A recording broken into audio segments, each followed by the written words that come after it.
Welcome to Standard Chartered Money Insights, a podcast series by Standard Chartered Bank that brings you market views and insights on the go.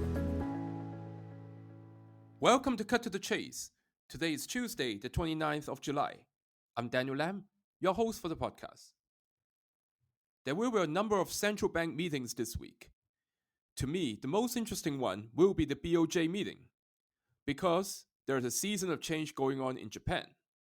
Now, as we noted in our podcast last Thursday, the loss of the lower house majority by the ruling coalition means that the Liberal Democrat Party will need to be joining forces with the opposition in forming a coalition, and this will likely result in looser fiscal policy.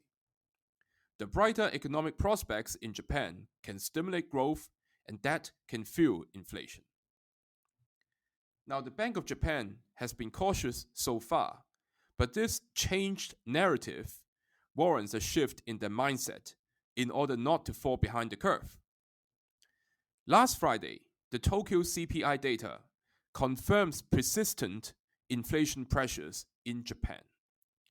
July Tokyo CPI came in line broadly, falling to 2.9% year over year from 3.1%, with core and core inflation both easing slightly but remaining above 3% and well above the BOJ's 2% target.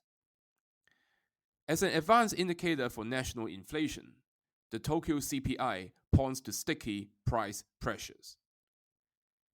Now, Japan is a clear outliner amongst developed markets because food and goods, rather than services, drive the inflation due to the cheap yen's effect on import prices.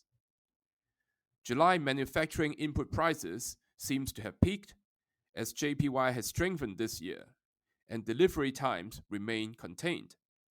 But the labor market remains tight and wage growth is elevated. In the last meeting, the BOJ held rates but announced a tapering of bond purchases. Now for this week, we do not expect any changes, but the US-Japan trade deal does reduce policy uncertainties.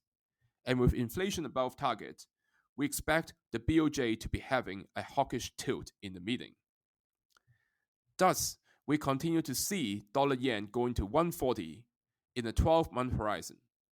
Now, the 149 level in dollar-yen is a major level of resistance, and it is reasonable to be adding yen gradually against the dollar as it approaches that level. That is all from me for today. As always, if you enjoy this podcast, please don't forget to rate and like it. Thanks for listening, and we wish you a happy day ahead. Thank you for listening to Standard Chartered Money Insights, a podcast series by Standard Chartered Bank. For more details, visit Market Views on the Go on our website or click the link in the description.